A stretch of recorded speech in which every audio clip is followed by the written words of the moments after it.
What it do? It's APG Sports Mix. The Orlando Magic fall to the Milwaukee Bucks 114-109. I'm gonna tell you this. Yes, they lost, but if there's any team in the NBA Cup that deserves that $100,000, it's this Orlando Magic team. They've been dealing with so many injuries, and I swear to you, they didn't bat an eye tonight. Something about this Bucks team, they look a little old. Like, I haven't seen the Bucks play at all this year. I haven't seen Giannis play in them in a while. They look slower. Dame looks a little slower, a little less explosive. Shot's not as crisp.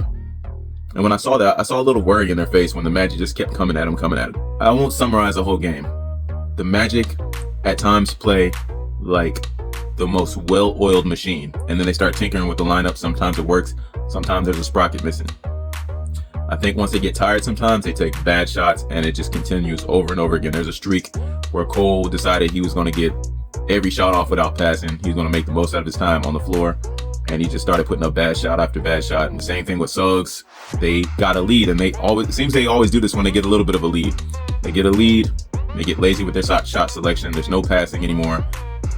Like, all of a sudden they just stop everything that's working, and it's like 3 or 4 consecutive bad shots, or right before the half, bad shots, and then they get down a little bit. And then they come back by doing the same exact good things that got them to that point. Wendell Carter played an amazing game. He looked like he had a point to prove. He looked like he was upset and hearing the newspaper clippings about his play, and he wanted to make a statement. Wendell, salute to you. You made a statement. Goga, salute to you. You doing your thing, period. I know you look like you hobbled a little bit out there, but you did what you could, and great game. KCP, I needed more out of him tonight. This is a game where we really needed his shooting, and it just wasn't there tonight when we needed it. I think we had a good game plan where we went inside, penetrated more than we shot threes, because we could have easily shot ourselves out of this game.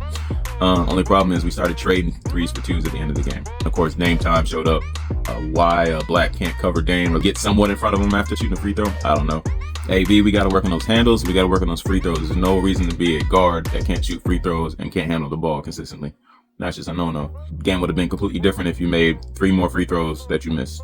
You played hard, as you always do, but that's got to be cleaned up. Got to be. Jet Howard, I like how Jet plays, man. He has an ugly shot, but Jet, he's streaky, but in a controlled streaky. You know what I'm saying? I think he knows what to do with the basketball. I'll put it that way. So I think he just needs more time out in the court, more confidence, so he doesn't feel like he has to put up shots or rush shots. And also, the Bobby Portis situation. Bro, he was pointing to exactly where he wanted to shoot the shot every single time he got the ball. How someone didn't recognize that and put us into that, I don't even know whose man that was. That was just ridiculous. He's showing you where he wants the ball, and they continuously just let him get wide open shots from that same spot, and he made them all. One last thing about Jalen, I wish I could be like his bench coach sometimes, just to control his emotions in certain moments. 'Cause I think in certain moments he could really control the game if he had his head on straight and do some real damage, and other times his emotions just cause him to just lose focus. Another thing, his clutch shooting. He doesn't make many game-winning shots because he shoots them all like he's in a Like Mike commercial, and he's trying to get that perfect fadeaway jumper. Just shoot a regular jump shot, bro. Just shoot the shot regular, and you probably would have made it. You have more room than you actually thought you had. Fantastic look, and he's already picturing how it would look on the highlights and stuff like that. Bro, just shoot a regular shot, and you'll make the shot. It's always fading back or some ridiculously high jumper that he didn't need to make. That's why he's missing a lot of last-second shots. But other than that, the Magic played a great game being down the players that they were, and it's sky's the limits for this team, man. I'm telling you, they hopefully can get one of their guys back soon. Paolo looks like he's gonna be first, and once that happens, then I think we can stabilize again. I don't think this lineup the way it is, I think it takes too much energy out of us, and I don't think it can sustain much longer the way it is, but it can definitely be a band-aid until we get the big dogs back. Again, great game. Don't believe much in moral victories, but this is definitely one of those that we can count as a loss that was a stepping stone.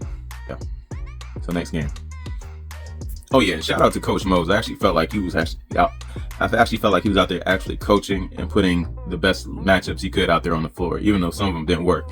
Coach Mose, he gained my respect game after game, but keep pushing those guys, 'cause I think they need it. Again, shout out to the whole team. They played a inspired game. I wish they would have won, of course, but can't win them all. But yeah, that 100K need to go to them boys. They deserve it for sure. Just a quick fun fact I want to leave you with, something I noticed during the game. There was no less than 4 either current, of course, or former Orlando Magic head basketball coaches in the building for the game tonight versus the Milwaukee Bucks. Kind of weird, right? Obviously, we had Coach Hill in the booth, Doc Rivers on the sideline, Stan Van Gundy on the TV broadcast, and of course, Jamal Mosley, the current head basketball coach of the Orlando Magic. Kind of crazy, right? Unless Matt Guokas was somewhere in the building, that might have made 5, but I didn't see him.